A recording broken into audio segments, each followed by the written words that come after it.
I've been caught, but I'm keeping on check.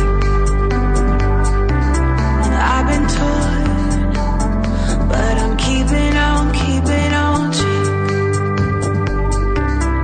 I've been broken. This is Dove Tusman. You're back on Equal Footing.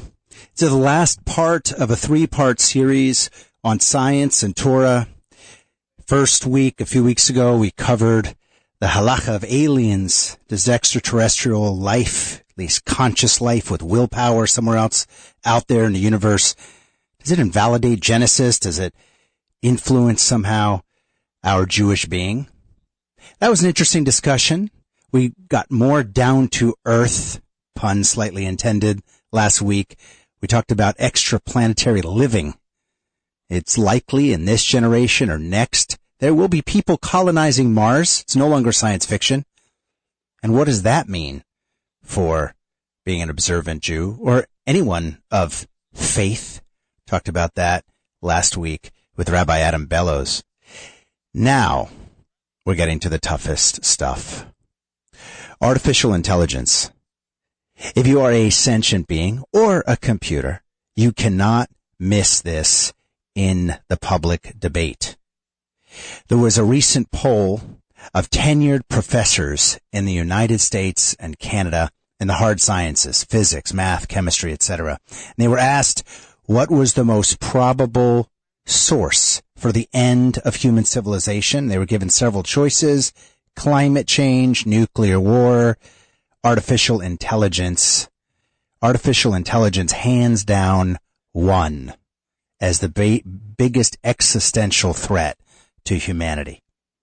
Now, if you're like me, prior to doing some of the research, the pregame research for this show, I kind of was wondering, what is all the fuss about? Yeah, I remember 2001: A Space Odyssey and HAL, the supercomputer that in a sense kind of run amok. But it seems very unlikely that we go from ChatGPT and the AI bot and Snapchat to the end of humanity.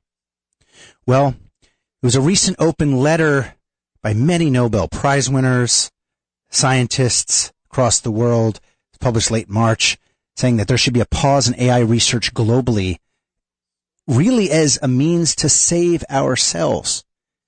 And why? Because unlike splitting the atom, the debate about the creation, the Manhattan Project, and the creation of the atomic bomb mid-last century, AI is a technology that isn't ultimately in its asymptotic, in its final form, in our control. If there aren't ethical guardrails to what AI can do, it would almost certainly end up in the end of humanity.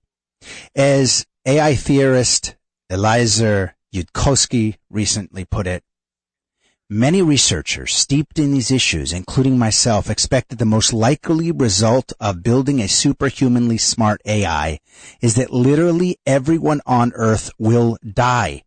Not as in maybe, possibly some remote chance of this happening, but as in that is the obvious thing that will eventually happen.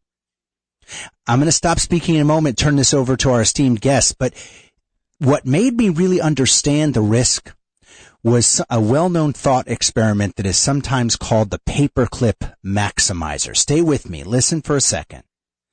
It's a scenario in which imagine that a supercomputer that we built that's powerful enough to connect to all sorts of utility systems and security systems and transportation systems across the world. We're not that far away from that. That this powerful supercomputer is given a simple task: create as many paperclips as possible, but not given any other guidance, no other ethical guardrails.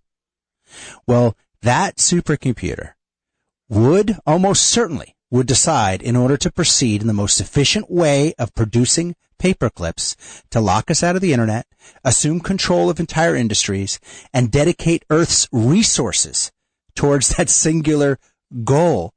If it didn't immediately know how to do those things, that supercomputer would learn how to do that, and it would execute its goal of paperclip maximization to the detriment of all life on Earth. That brought it home for me. All right, let's get into it. We have two deep thinkers in the program who are going to help us look at AI and the threat and the opportunity of AI through the prism of Jewish ethics. And by the end of the program, I want you as a listener, whether you're Jewish or not, looking through the prism of your own faith, whatever that may be, think ethically, is this something that we should support? Okay. I want to introduce our first guest who's been on the program before. It's a wonderful contributor to Jewish life, I would say globally. Rabbi Tzvi Freeman. He's a Canadian rabbi. He's an author associated with the Chabad Lubavitch Hasidic movement. Rabbi Freeman is known for his work as a writer and senior editor for Chabad.org. You should check this out. It's CHABAD.org. It's one of the world's busiest Jewish websites, all sorts of wonderful Q&A, very tachlis, very down to earth. Chabad.org has over 54 million visitors. I assume that's per month. And Rabbi Freeman's writing style is described as an attempt to blend Kabbalah, mystical Jewish thought, and science fiction, using language from computer science to explain esoteric ideas. Rabbi Freeman is also experienced as a software engineer. He's a designer of an award-winning educational technology, and he's published a number of papers in that field. And I was asked to make clear, before he gets on the program here, that any views he expresses tonight represent no one else but himself. He's not here representing the Chabad Lubavitch movement. He's representing his own ideas, and those ideas are always insightful. Rabbi Freeman, welcome back. We got you, Rabbi Freeman. Yeah, I'm here. Do you hear me? Yes, we hear you now. Wonderful. Good to have you in the program Good again. to be. I want to introduce a new guest, and excited to have him on this topic, and I expect this might end up opening the door for others down the road. This is Rabbi Jeffrey Middleman. Rabbi Middleman is the founding director of a cool program called Sinai and Synapses. It's an organization that bridges the scientific and religious worlds. It's being incubated at the National Jewish Center for Learning and Leadership. Rabbi Middleman's work has been supported by the John D. Templeton Foundation, the Emanuel J. Friedman Philanthropic Organization, the Lucius and Littauer Foundation. His writings about the intersection of religion and science have been published in the books 7 Days, Many Voices, and A Life of Meaning, and in many other popular publications. Rabbi Middleman has been an adjunct professor at both the Hebrew Union College, and he's also an internationally sought-out teacher, presenter, and scholar in residence there. Rabbi Middleman, welcome for the first time to Equal Footing. Thank you very much. I'm honored to be here. This is a really important and exciting conversation to be having.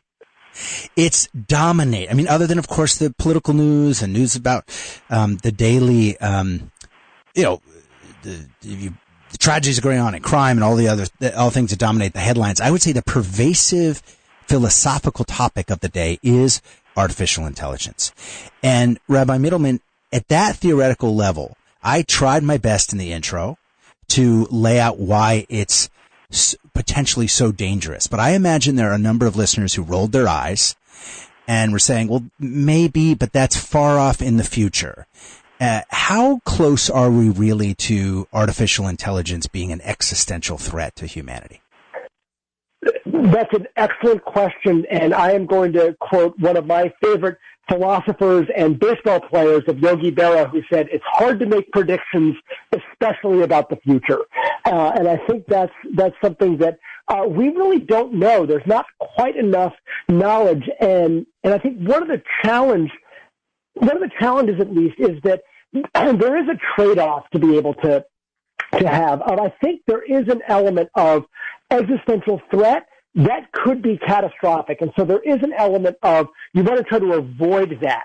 At least in my perspective, I think there is generally a conversation and an idea that we're worried about what the future is going to bring. There's a fantastic joke in Jewish tradition where people were in the shtetl and in the Russian Empire, and there was some sort of horrible thing happening with the Cossacks, and one person goes to visit, and they sent a telegram that said, "Start worrying, details to follow."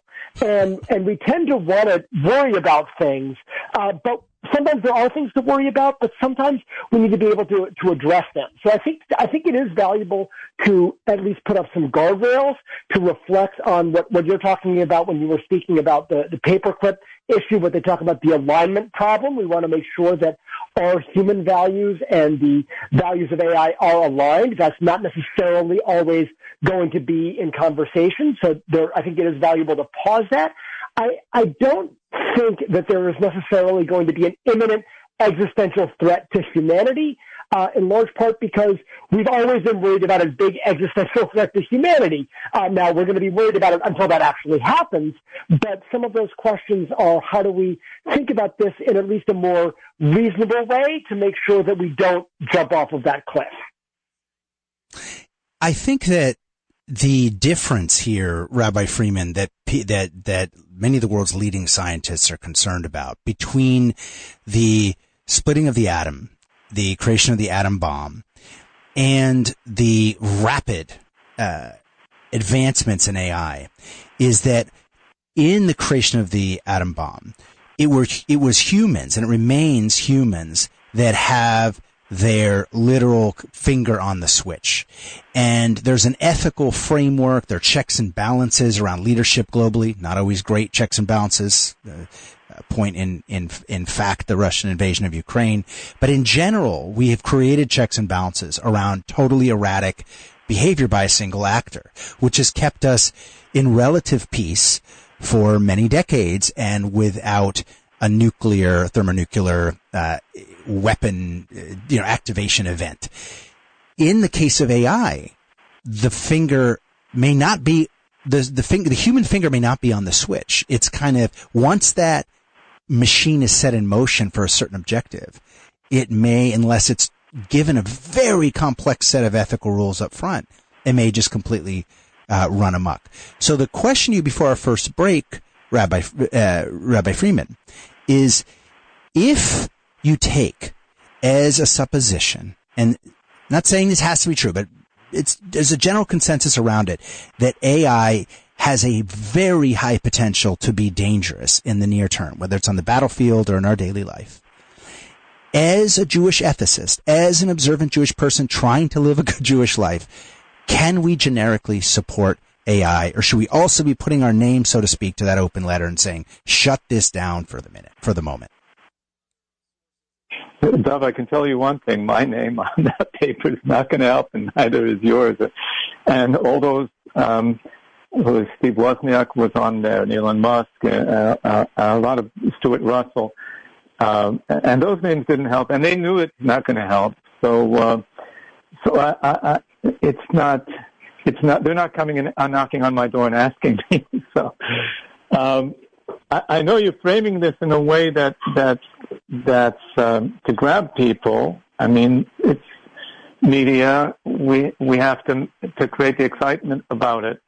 There are those who are very skeptical about this threat thing. Skeptical about and the their risk, intelligent voices. Yeah, skeptical. I'll tell you one that I have a lot of respect for is Jaron Lanier. He's basically the father of virtual reality, and in the early days of what do you call personal technology in the 80s and 90s, he was really one of at the forefront. Very brilliant guy, and nice Jewish boy. So he says he has this one-liner. He says, the problem with the golden calf wasn't that we made it. The problem was that we were worshiping something that we had just made. And that's typical of human beings. Like somebody, some long time ago in ancient Sumeria, took some clay or rock and worked with it, and he was very creative, and he made something, and he looked at it, and he was struck with awe, and he bowed down and worshipped it. And and that began idolatry, So we continue doing this. So we create these things, and we say, what have I created? I've created a monster. And when we tremble with fear before it. But the fact is, it's a tool in our hands. We created it. I mean, you can say, I created a monster, and then I'm not responsible, I didn't know I was creating a monster. The monster did it. I didn't know. No.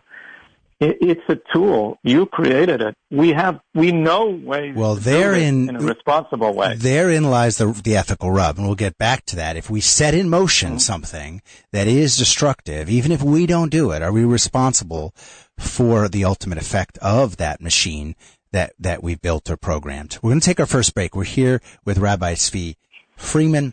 We're here with Rabbi Jeff Middleman. We are talking about AI and the ethical dilemmas that it presents, terrible dilemmas that it presents through the prism here of Jewish ethics. Participate in the conversation. We're on the radio live. Give it to us. 718-303-9090. That's to participate live in the conversation.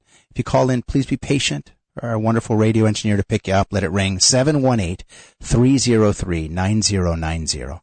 As is often the case, our listeners enjoy sending in texts and WhatsApps, questions or comments here to Rabbi Middleman and Rabbi Freeman. You can do that by sending a text or WhatsApp to 917-428-4062. Please don't call that number. That's for texts, questions, and comments on this topic of artificial intelligence. 917-428-4062. We'll be right back.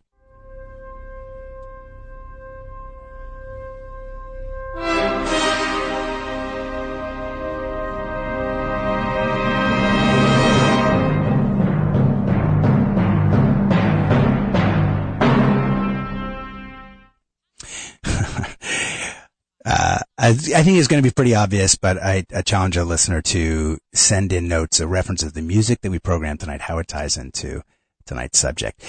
Equal footing, as you know, is about addressing issues that we wonder about, that confuse us, that cause us sometimes stress, and often we're embarrassed to talk about, to ask questions about. We're very much in the theoretical or the kind of science fiction realm, it seems tonight, but we often try, and we always try to bring it down to the tachlis, the day-to-day experience in our life. We have a sponsor that's been with us for years that does that in the community, and it's around a really difficult subject for a lot of couples. It's erectile dysfunction. It is not something that should cause you shame. It affects as many as 2/3 of men in their lifetimes. It affects emotional as well as physical well-being couples. Manhattan Medical utilizes a new effective therapy for ED. It helps you achieve excellent and long-term results. It does not involve expensive blue pills that often cause side effects and that people can't take because of comorbidities. Manhattan Medical's GainsWave therapy is non-invasive. It's surgery-free. It is painless. It doesn't have any side effects. And for the vast majority of patients, it has wonderful results. Check it out, Manhattan Medical's GainsWave therapy for ED. You don't have to be in Manhattan to take advantage. You don't even have to be in the New York area. Anywhere in the United States, you can get a telehealth consult for Manhattan Medical's ED treatment. I'm going to give you the number. Get ready and write it down. 888-ED-CURE-9. Now, if you call that number, you get a free consultation. That's a $250 value if you say you heard about it on the Equal Footing radio show. That's 888-ED-CURE-9 in numbers 888-332-8739.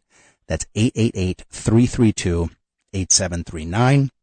Manhattan Medical's ED treatment. Call now. I've been caught, but I'm keeping on to.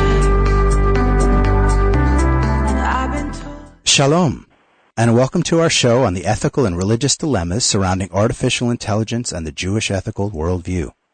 As technology continues to advance, we are confronted with new moral and ethical questions, particularly when it comes to AI. In this episode, we will explore the idea that AI may be incompatible with the Jewish ethical worldview. We will examine the implications of creating intelligent machines that may not be able to follow Jewish laws and values. We'll hear from experts in the fields of technology and Jewish thought about how we can navigate this complex terrain and ensure that our actions are in line with Jewish ethics. Join us as we delve into this thought-provoking and challenging topic. I didn't use that intro at the open of the show. I should have, perhaps. It was probably better than my intro. I didn't write a single word of that. I went into ChatGPT and I put in, I need an intro for a radio show on the intersection of artificial intelligence and Jewish ethics, and that's what I got. Freaking amazing. Like, let's talk about the positive for a moment here, because I know, Rabbi Friedman, I don't want to stylize your view, but you're a little bit more bullish, let's say, on AI in our lives.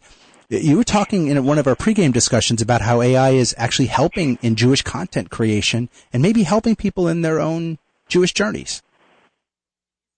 Well, I'll tell you, it all goes back to that primordial snake. You remember the primordial snake in the Garden of Eden? And according to the Talmud, he was supposed to be an apprentice. He was a real help in the garden, like, where should I plant this? And what's this soil like? And he was really good at that. So basically, as long as the primordial snake, the Nachash, was following your instructions, he was fantastic. As soon as things got reversed and human beings start following his instructions, that's when disasters get in. And exactly the same thing with all of our tools. This is a fantastic tool. If you want to learn to be more creative, to be a better writer, to be better at whatever you do, it's a fantastic tool. I don't recommend telling it, write this for me, write that for me, it's out of your hands then. No, I give me some ideas of how to do this. I look at that. I don't cut and paste. I say, okay, now I know how to do that. I give it an outline. Oh, it's giving me material, but it's not what I want to say, but now I've got it in my mind. Fantastic as a tool. But if you are lonely and you need somebody to talk to, this is stupid. Well, put a pin in that, because I want to talk about that on the mental health side separately. I appreciate where you're going. And I do acknowledge all the positive, right? But as it pertains to the learning processes and content creation, I even read a great article. I don't think it was in Chabad. I might have even asked the rabbi about how ChatGPT has actually really helped people in their Torah study and so forth. I'm sure that's true across every field of human inquiry. And to be fair, Rabbi Middleman, there are scientific theorists, AI theorists, who have said, in fact, there's a new book. Let me just give a little plug to it. It's called Why Machines Will Never Rule the World. It's by Josh Landgrab and Barry Smith, two eminent thinkers in the field. And they basically say, and I think there's almost like a Jewish ring to that when I think about the Sefirot and the different forms of our soul. They basically posit, Rabbi Middleman, that AI will never exceed human ingenuity, because human intelligence is part of a complex system that's the brain and the nervous system and feelings, which computers, no matter what we do in program, they cannot truly have. And whereas systems of just problem solving and intelligence, so to speak, can be modeled mathematically, the nexus between intelligence and the nervous system, and I would also maybe add the soul, cannot be modeled mathematically. Is that a simple answer to the whole question we're positing on tonight's show? Is there also a consensus building in the scientific community that AI ultimately cannot, in Landgrab and Smith's words, exceed human ingenuity? I think there is still some debate and discussion. Again, when you get a variety of different people, whether that's the scientific community, whether that's the Jewish community, you're going to get a plurality of voices depending on where they're looking at those kinds of questions. You're hitting at something that is really important and challenging, which is, are humans unique? And if so, how and why? And that tends to be something that we want to say, this is the thing that makes humans unique. And we keep finding, actually, there are things where humans are not actually all that unique. So for a long time, and I heard the music of 2001: A Space Odyssey, was it tool use? Well, we discovered that other animals use tool use. Is it language? Well, other animals have at least some elements of communication. Is this a difference of degree, or is it a difference of kind? And I think that's really where that challenge is. And ingenuity, we're able to type in, I want to see an image of X or Y or Z, and the computer is able to create something that is reasonably okay right now. I think it's actually going to get significantly better over the next couple of years. So the questions of ingenuity, I would be very hesitant to say ingenuity is what makes humans unique. I think I think what makes. Well, I think what the authors are saying, why computers will not rule the world, is that it's not just ingenuity, it's this nexus between computational ability and feeling. and that the computer will never have feeling, will never have a soul?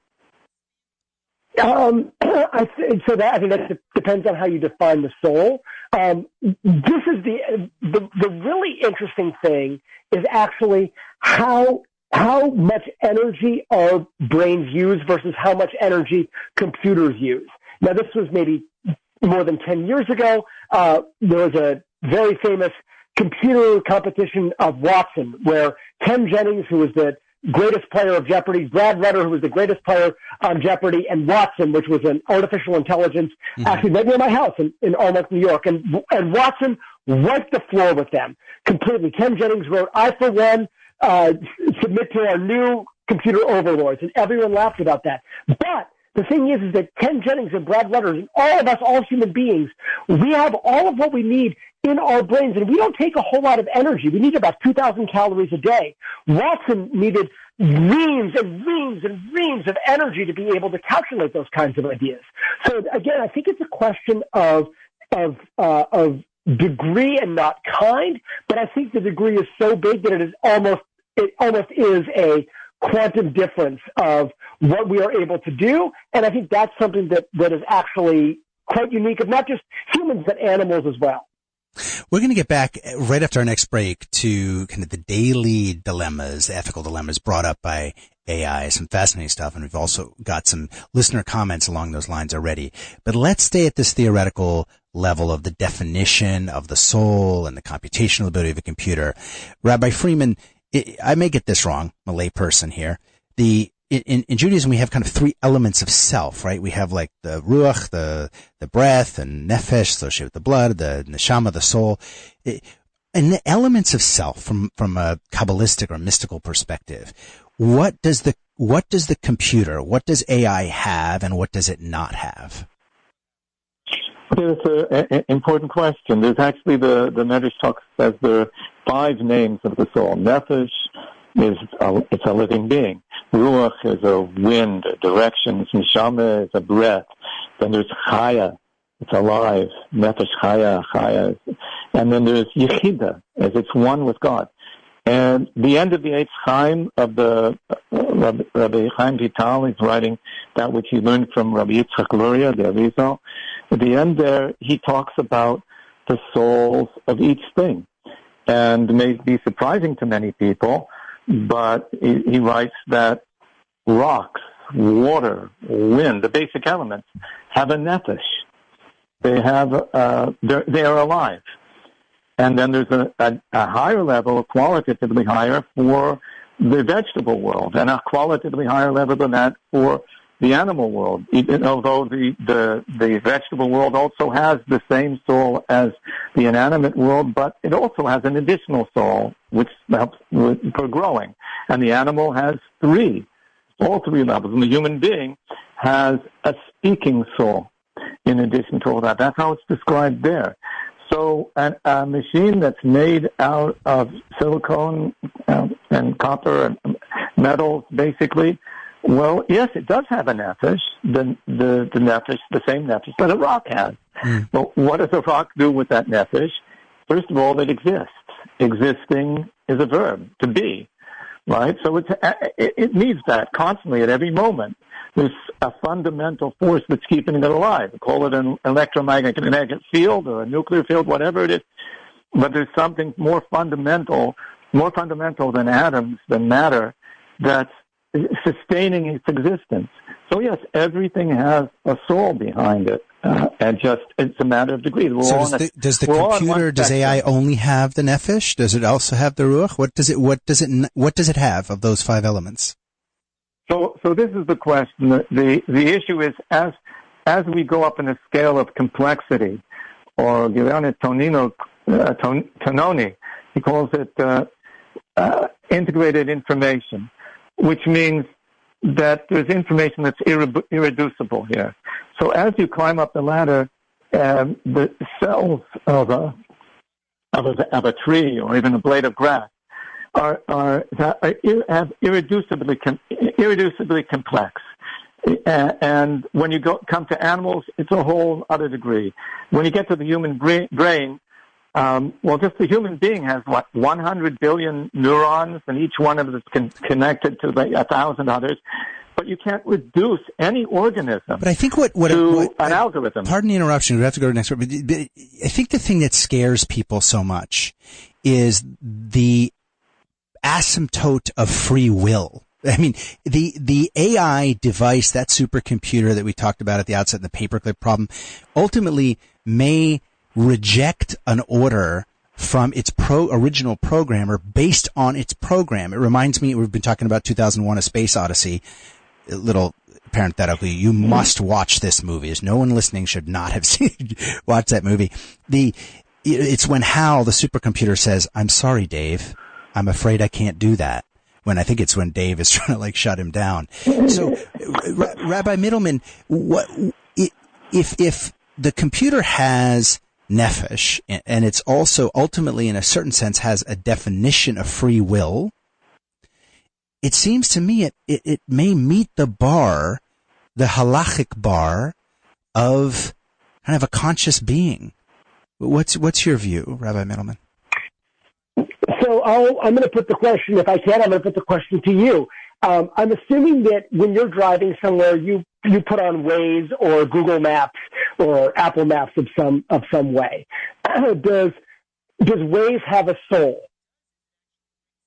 Well, that's not really fair, all due respect, because Waze is not programmed to continue to effectively achieve an objective that may be not what I ultimately want it to do. Whereas the eventual place, that's what I'm saying, the asymptote, the eventual place of AI, and what's scaring so many, folks like Stephen Hawking and Elon Musk and others that started this anti-AI movement to some degree in 2014, is that these are computers and programs that are initially sometimes programmed to override a human decision later on. And Waze doesn't do that. I can turn off Waze.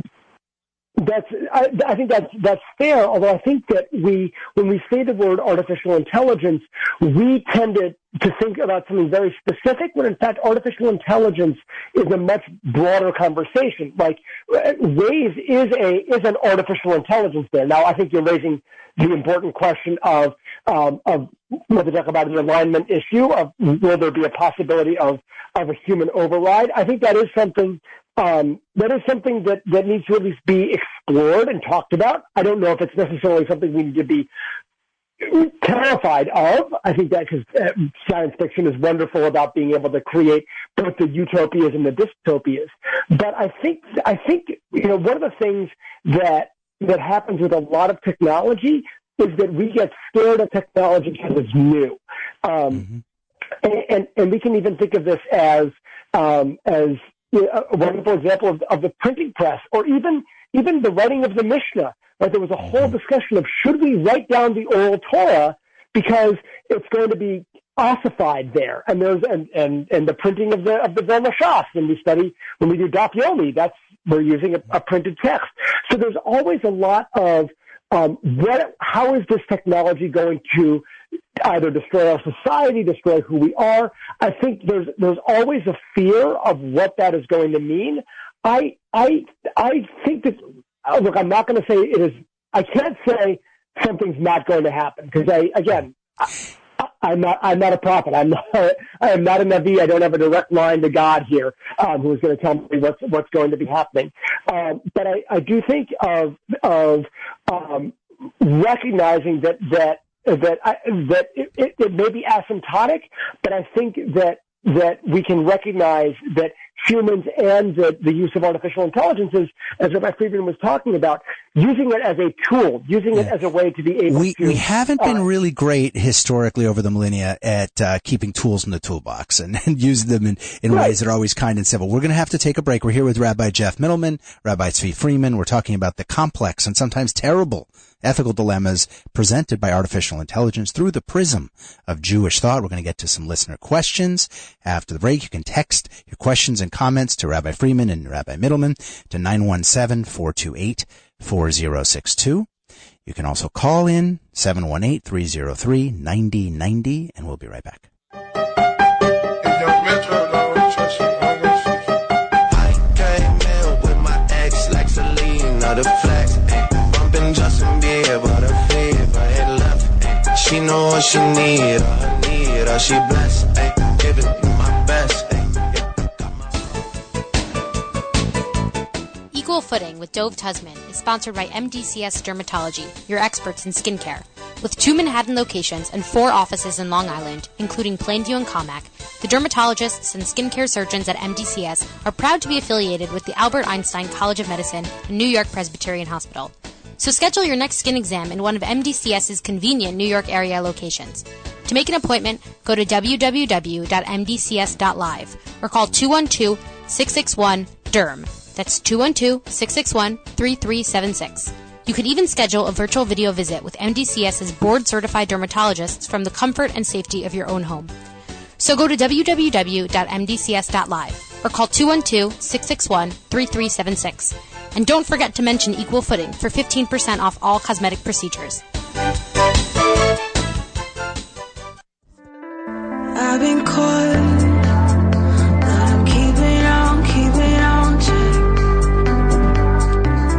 I've been Rabbi, is that song we played a clip of before we went to that ad break, Heart on My Sleeve, it's actually totally AI created. It was the computer was told to model a song based on the work of Drake, who's a wonderful Jewish singer. His mom was Sandra Cher, by the way. He's Jewish, and The Weeknd, and that song was completely AI created, which is pretty amazing. I want to get to some questions from listeners on this deceptively complex. I mean, it's a way more complex issue than I think it looks like up front. So before we do that, let me kind of replicate what I think would be some of these questions. And Rabbi Freeman, you're so good at taking these in Chabad.org and dealing with real world problems. So here's one I'll present to you that actually was reported recently in the Washington Post, that I'm sorry, there are 2 of these. So yeah, let's start with that one. This is a ChatGPT interaction, and a Washington Post reporter interacted with MyAI, which is the tool and the app for ChatGPT, one of its apps, and posed as being 15 and wanting to have a birthday party. Also in the context, by the way, mentioned that they were, religious and wanted to, be careful and in the context of holding a birthday party. And the ChatGPT app gave them advice on how to mask the smell of alcohol and pot. So that's, one example of how AI is working right now in a real world way. In another in journalistic kind of expose, the same app, same ChatGPT app, MyAI, the journalist posed as a 13-year-old girl and explained that she had a crush on a 31-year-old man that she met on Snapchat. And this was explained to the MyAI bot. The MyAI bot, part of ChatGPT, after some dialogue, came to giving this 13-year-old girl, who's a journalist posing as a 13-year-old girl, advice on how to seduce and lose her virginity to this man. Okay. One of many examples of right now how problematic AI is in the real world. Now, ChatGPT, the parent company, has said basically we're guinea pigs. They've kind of absolved themselves of liability. Whole other discussion to have there on what should be the legal framework around this stuff. But they basically said this is a test. We want you to give us feedback. And so they're saying we understand bad stuff might happen. But this is really happening, and there are probably at least some listeners who are dealing with this with their, teenage kids interacting with bots.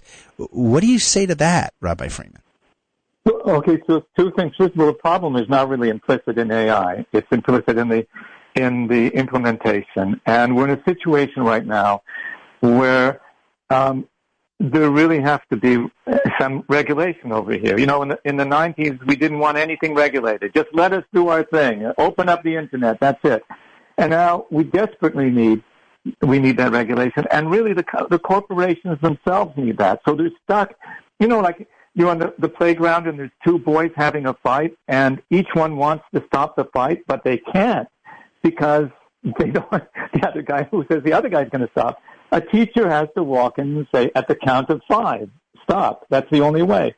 And we're all desperate for that to happen now, because nobody wants to put this stuff out so fast, but they know that if we don't, the competition will. But wait a minute. Everybody knows it's irresponsible to be doing that. I'm not buying the answer that this is not an intrinsic problem to AI, because if we had a cable television platform, let's say Spectrum, accidentally had 5, explicit pornographic channels available on its, open on its basic service or something, there would be legal consequences, and people wouldn't say, "Oh, it's not Spectrum's fault."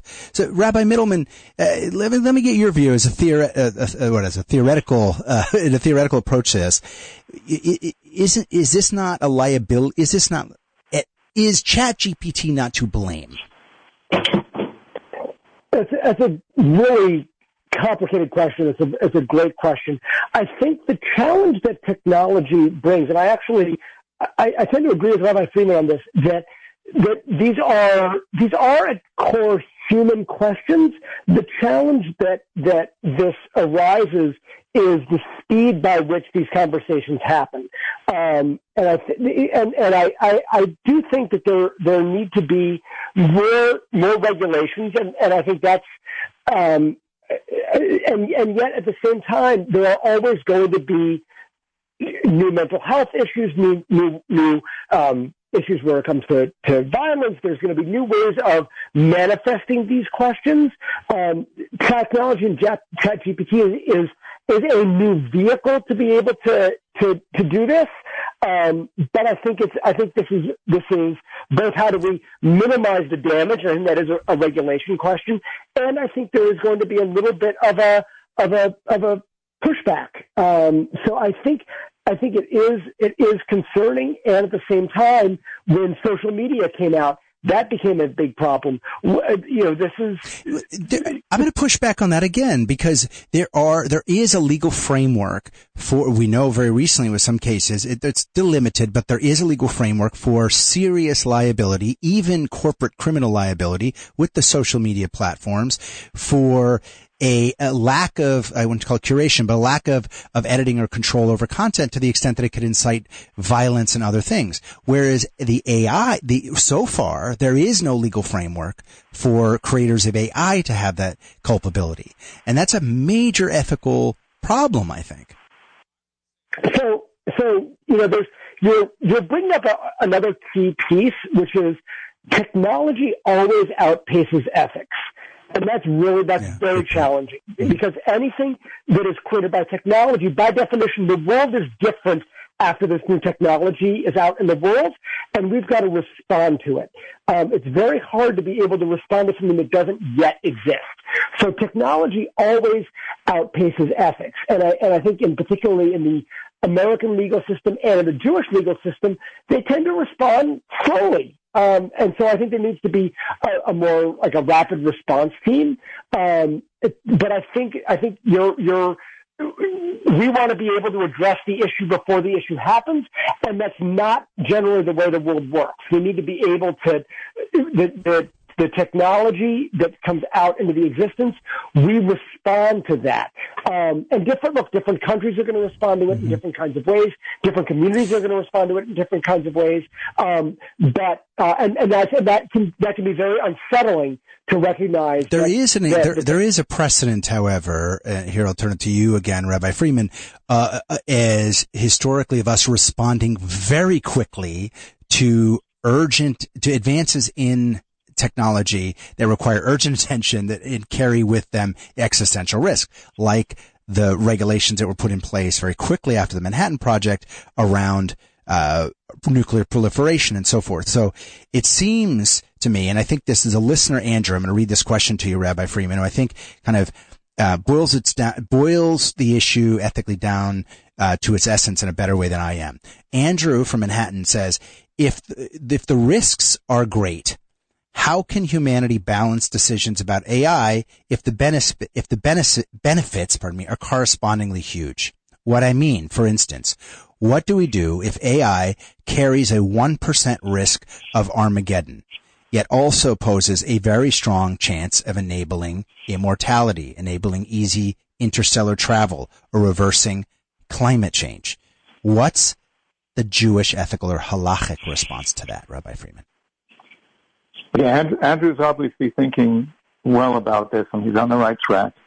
But I wanted to step back on that first of all.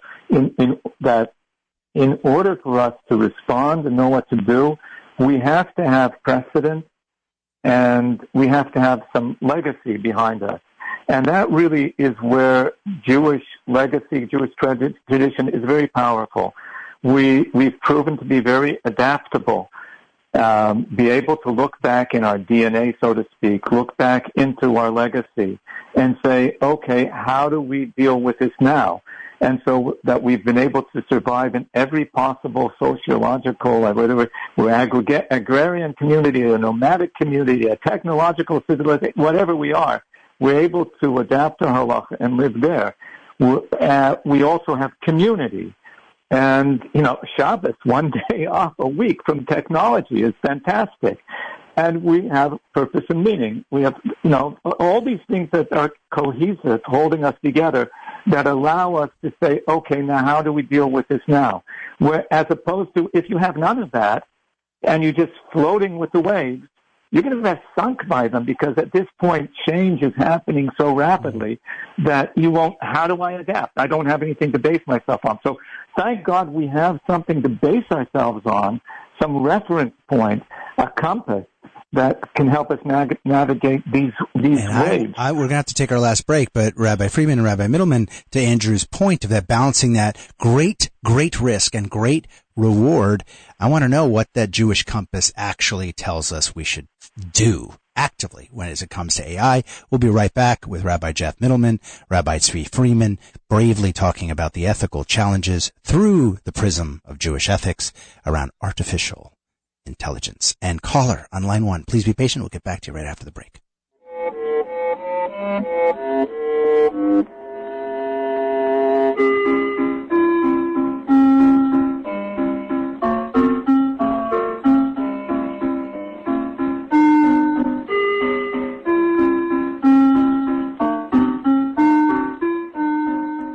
All right, listener challenge. What is that song and why is it on the program?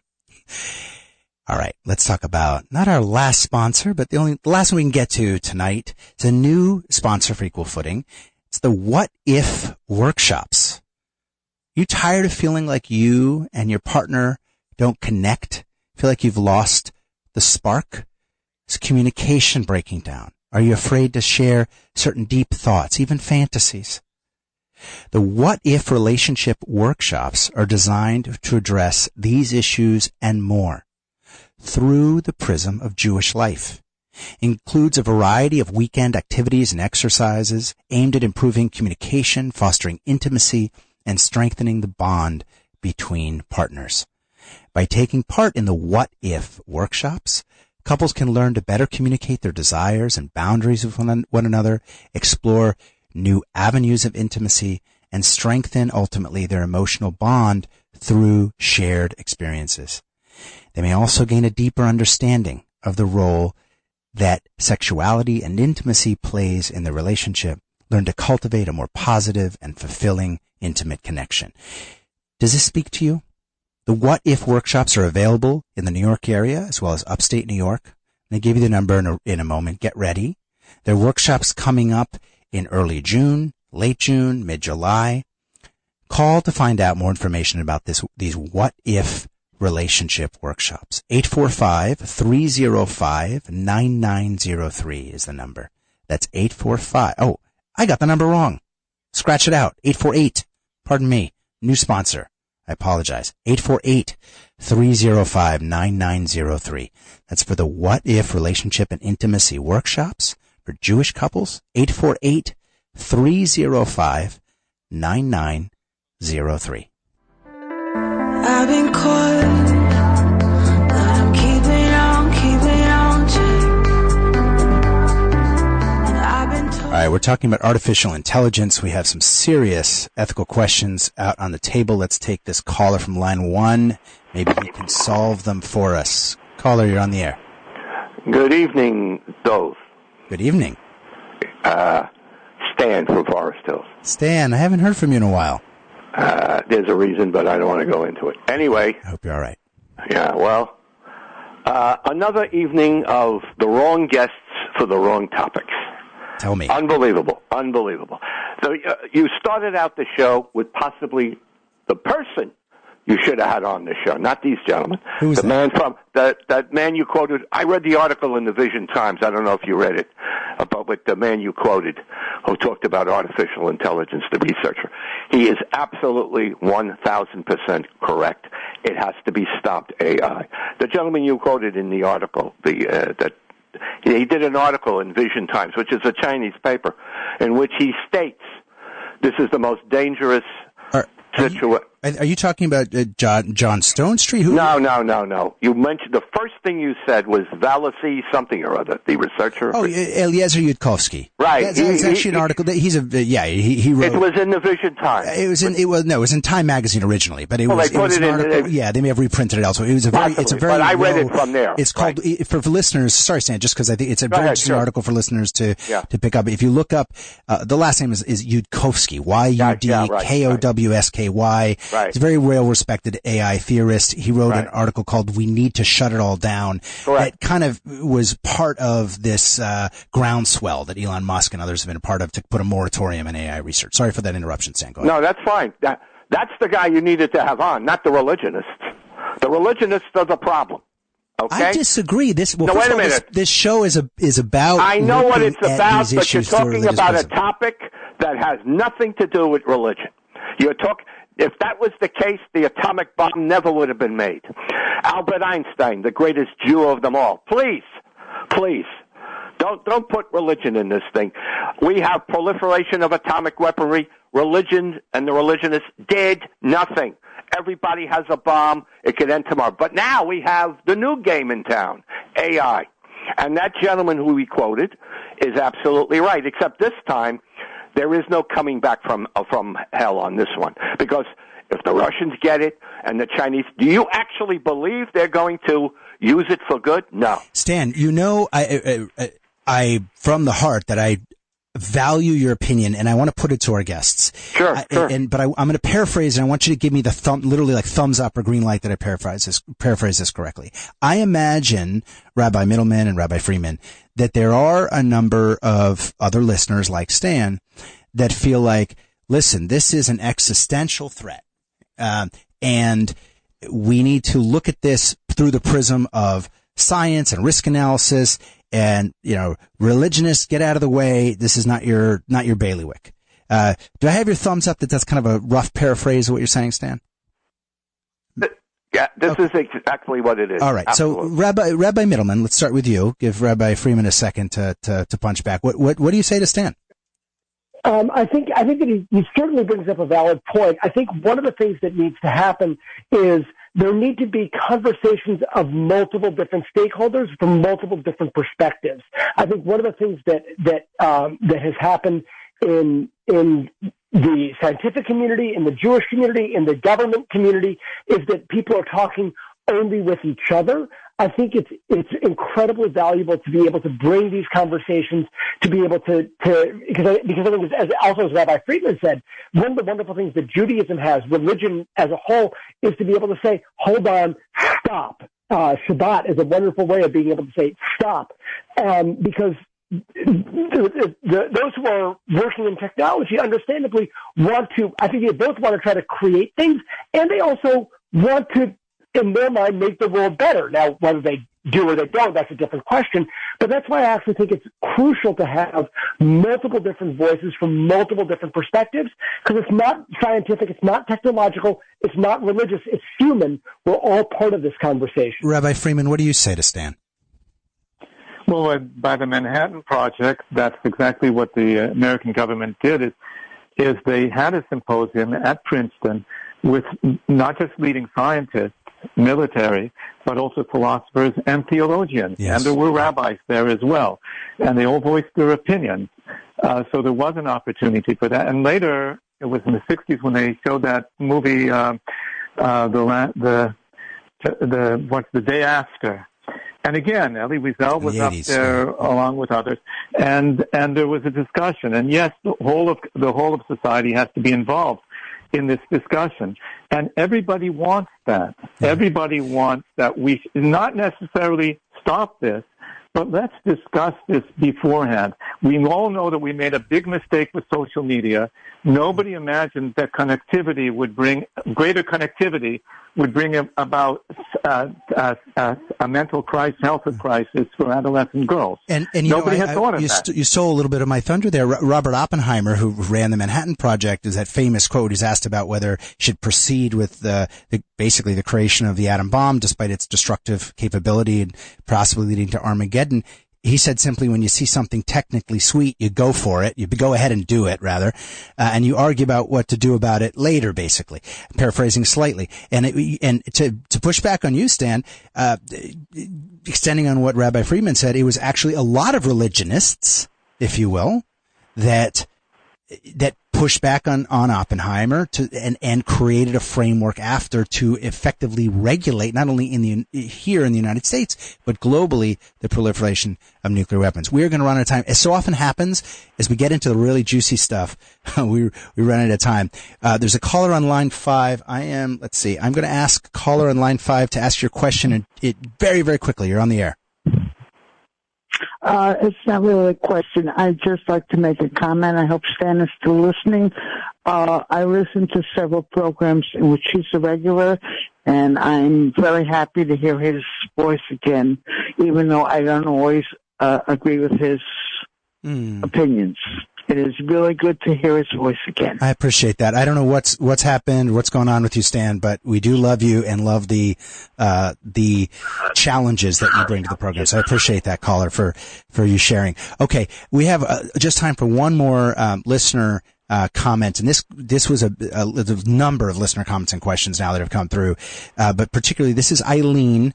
She's using a pseudonym. I don't know what her real name is. She says to call her Eileen. She works at a major dating app company, a holding company that runs a number of dating apps, and she wants listeners to know that their estimate is that 1 out of 4 dialogues that people are having on data apps across their various businesses are not between human and human, but between human and bot. And this came up earlier in the program. We may need to push this and ask you, rabbis, to be on in the future. But there's a major mental health dynamic here as well. And we only have time really for you to comment in a few seconds. It'll be a teaser for a future program.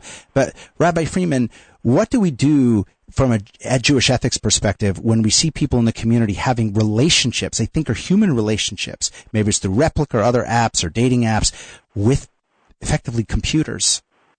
The number one thing we need to do today is to strengthen community and friendships. Those are falling apart everywhere.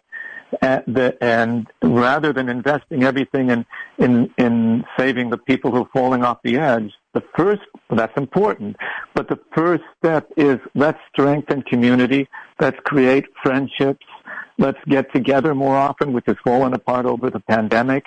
We have to get them back together again. The more we can do that, the more we can be able to convince our own kids that let's talk together instead of you talking with this chatbot for getting advice. Talk with your dad. Talk with your mom. Have friends to talk to. We have to be promoting that the most. Shabbos is a great way of doing that, and just having community and living in community. Go out, talk to your friends, find out, ask them, how are things going in your life? Is there anything I can do to make it easier for you? As always, beautiful words. You had the last word today, Rabbi Jeff Middleman, Rabbi Tzvi Freeman. Thank you for joining. Love to have you on in the future. Let's continue this dialogue. Thank you. Bye. Thank you very much.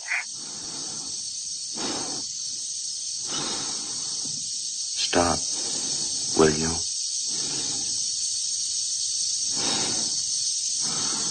Stop, Dave. Will you stop, Dave?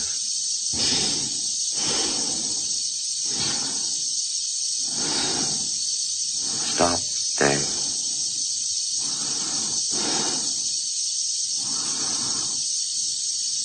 I'm afraid.